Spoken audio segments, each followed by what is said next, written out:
Well, anything to make delay. The king's council advised him against arriving at a decision in our matter too precipitately. He arrived at a decision too precipitately.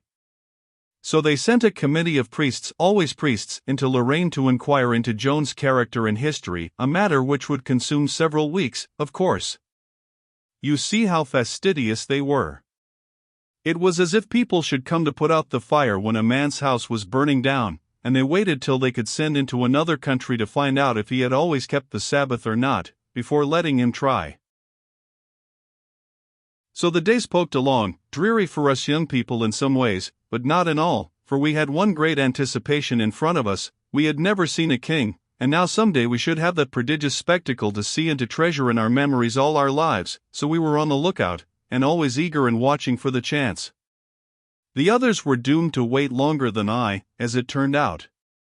One day great news came. The Orleans commissioners, with Yolande and our knights, had at last turned the council's position and persuaded the king to see Joan. Joan received the immense news gratefully but without losing her head, but with us others it was otherwise. We could not eat or sleep or do any rational thing for the excitement and the glory of it. During 2 days our pair of noble knights were in distress and trepidation on Joan's account, for the audience was to be at night, and they were afraid that Joan would be so paralyzed by the glare of light from the long files of torches, the solemn pomps and ceremonies, the great concourse of renowned personages, the brilliant costumes, and the other splendors of the court, that she, a simple country maid, and all unused to such things, would be overcome by these terrors and make a piteous failure. No doubt I could have comforted them, but I was not free to speak.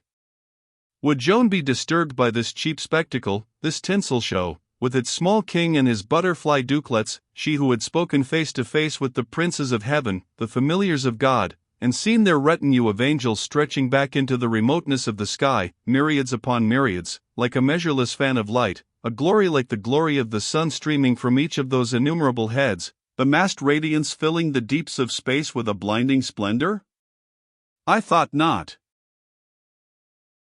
Queen Yolande wanted Joan to make the best possible impression upon the king and the court, so she was strenuous to have her clothed in the richest stuffs, wrought upon the princeliest pattern, and set off with jewels, but in that she had to be disappointed, of course, Joan not being persuadable to it, but begging to be simply and sincerely dressed, as became a servant of God, and one sent upon a mission of a serious sort and grave political import. So then the gracious queen imagined and contrived that simple and witching costume which I have described to you so many times, and which I cannot think of even now in my dull age without being moved just as rhythmical and exquisite music moves one, for that was music, that dress, that is what it was, music that one saw with the eyes and felt in the heart. Yes, she was a poem, she was a dream, she was a spirit when she was clothed in that. She kept that raiment always, and wore it several times upon occasions of state, and it is preserved to this day in the treasury of Orleans, with 2 of her swords, and her banner, and other things now sacred because they had belonged to her. At the appointed time the Count of Vendôme, a great lord of the court, came richly clothed, with his train of servants and assistants, to conduct Joan to the king, and the 2 knights and I went with her, being entitled to this privilege by reason of our official positions near her person. When we entered the great audience hall, there it all was just as I have already painted it. Here were ranks of guards in shining armor and with polished halberds. 2 sides of the hall were like flower gardens for variety of color and the magnificence of the costumes. Light streamed upon these masses of color from 250 flambeaux. There was a wide free space down the middle of the hall, and at the end of it was a throne royally canopied, and upon it sat a crowned and sceptred figure nobly clothed and blazing with jewels. It is true that Joan had been hindered and put off a good while, but now that she was admitted to an audience at last, she was received with honors granted to only the greatest personages. At the entrance door stood 4 heralds in a row, in splendid tabards, with long slender silver trumpets at their mouths, with square silken banners depending from them embroidered with the arms of France. As Joan and the Count passed by, these trumpets gave forth in unison one long rich note, and as we moved down the hall under the pictured and gilded vaulting, this was repeated at every 50 feet of our progress 6 times in all. It made our good knights proud and happy, and they held themselves erect, and stiffened their stride, and looked fine and soldierly. They were not expecting this beautiful and honorable tribute to our little country maid. Joan walked 2 yards behind the Count, we 3 walked 2 yards behind Joan. Our solemn march ended when we were as yet some 8 or 10 steps from the throne. The Count made a deep obeisance, pronounced Joan's name, then bowed again and moved to his place among a group of officials near the throne. I was devouring the crowned personage with all my eyes, and my heart almost stood still with awe. The eyes of all others were fixed upon Joan in a gaze of wonder which was half worship, and which seemed to say, "How sweet, how lovely, how divine!" All lips were parted and motionless, which was a sure sign that those people, who seldom forget themselves, had forgotten themselves now, and were not conscious of anything but the one object they were gazing upon. They had the look of people who are under the enchantment of a vision. Then they presently began to come to life again, rousing themselves out of the spell and shaking it off as one drives away little by little a clinging drowsiness or intoxication. Now they fixed their attention upon Joan with a strong new interest of another sort. They were full of curiosity to see what she would do, they having a secret and particular reason for this curiosity. So they watched. This is what they saw. She made no obeisance, nor even any slight inclination of her head, but stood looking toward the throne in silence. That was all there was to see at present.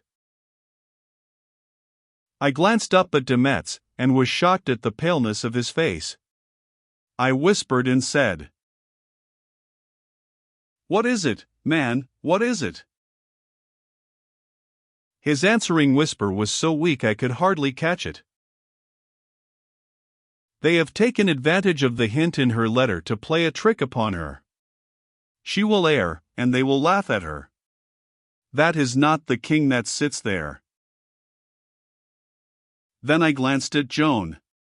She was still gazing steadfastly toward the throne, and I had the curious fancy that even her shoulders and the back of her head expressed bewilderment. Now she turned her head slowly, and her eye wandered along the lines of standing courtiers till it fell upon a young man who was very quietly dressed. Then her face lighted joyously, and she ran and threw herself at his feet, and clasped his knees, exclaiming in that soft melodious voice which was her birthright and was now charged with deep and tender feeling, "God of His grace give you long life, O dear and gentle Dauphin." In his astonishment and exultation de Metz cried out, "By the shadow of God, it is an amazing thing."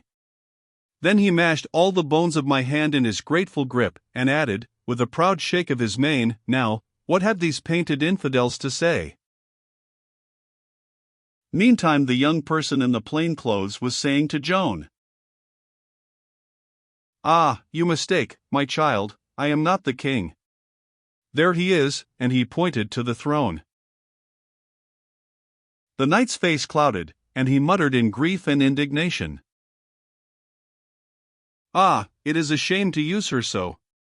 But for this lie she had gone through safe. I will go and proclaim to all the house what—"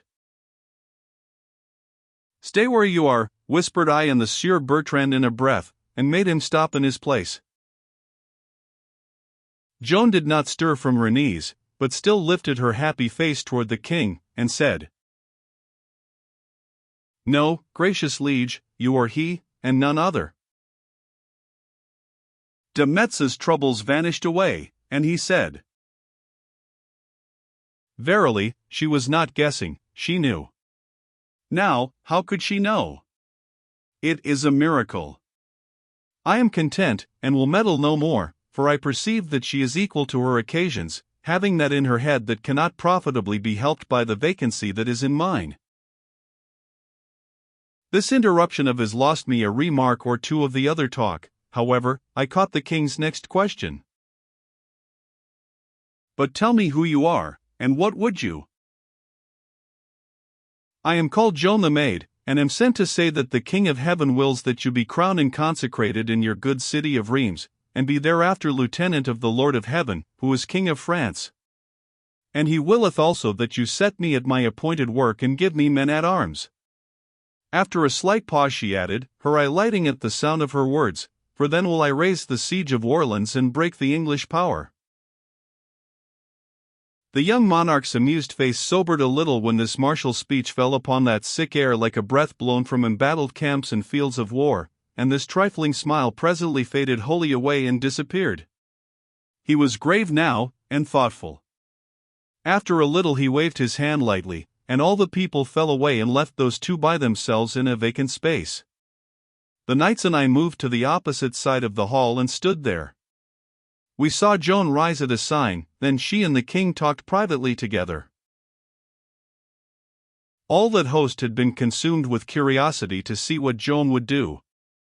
Well, they had seen, and now they were full of astonishment to see that she had really performed that strange miracle according to the promise in her letter, and they were fully as much astonished to find that she was not overcome by the pomps and splendors about her, but was even more tranquil and at her ease in holding speech with a monarch than ever they themselves had been, with all their practice and experience. As for our two knights, they were inflated beyond measure with pride in Joan, but nearly dumb, as to speech, they not being able to think out any way to account for her managing to carry herself through this imposing ordeal without ever a mistake or an awkwardness of any kind to mar the grace and credit of her great performance. The talk between Joan and the king was long and earnest, and held in low voices. We could not hear, but we had our eyes and could note effects, and presently we in all the house noted one effect which was memorable and striking, and has been set down in memoirs and histories and in testimony at the process of rehabilitation by some who witnessed it, for all knew it was big with meaning, though none knew what that meaning was at that time, of course. For suddenly we saw the king shake off his indolent attitude and straighten up like a man, and at the same time look immeasurably astonished. It was as if Joan had told him something almost too wonderful for belief, and yet of a most uplifting and welcome nature. It was long before we found out the secret of this conversation, but we know it now, and all the world knows it. That part of the talk was like this, as one may read in all histories. The perplexed king asked Joan for a sign. He wanted to believe in her and her mission, and that her voices were supernatural and endowed with knowledge hidden from mortals, but how could he do this unless these voices could prove their claim in some absolutely unassailable way? It was then that Joan said, "I will give you a sign, and you shall no more doubt. There is a secret trouble in your heart which you speak of to none, a doubt which wastes away your courage, and makes you dream of throwing all away and fleeing from your realm. Within this little while you have been praying, in your own breast, that God of His grace would resolve that doubt, even if the doing of it must show you that no kingly right is lodged in you." It was that amazed the king, for it was as she had said, his prayer was the secret of his own breast, and none but God could know about it. So he said, "The sign is sufficient. I know now that these voices are of God. They have said true in this matter. If they have said more, tell it me, I will believe. They have resolved that doubt, and I bring their very words, which are these: Thou art lawful heir to the king thy father, and true heir of France. God has spoken it. Now lift up thy head, and doubt no more, but give me men at arms and let me get about my work." Telling him he was of lawful birth was what straightened him up and made a man of him for a moment, removing his doubts upon that head and convincing him of his royal right, and if any could have hanged his hindering and pestiferous counsel and set him free, he would have answered Joan's prayer and set her in the field.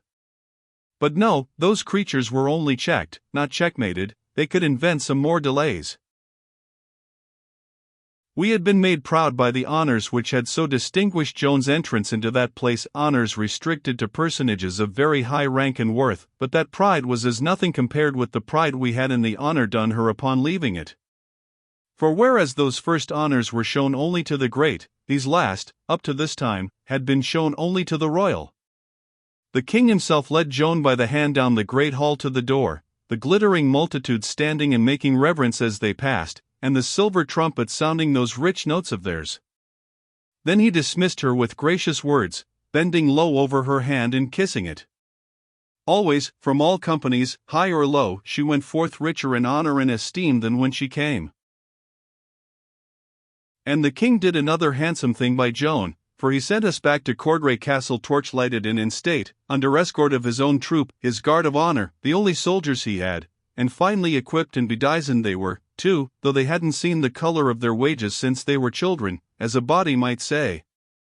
The wonders which Joan had been performing before the king had been carried all around by this time, so the road was so packed with people who wanted to get a sight of her that we could hardly dig through, and as for talking together, we couldn't, all attempts at talk being drowned in the storm of shoutings and huzzas that broke out all along as we passed, and kept abreast of us like a wave the whole way.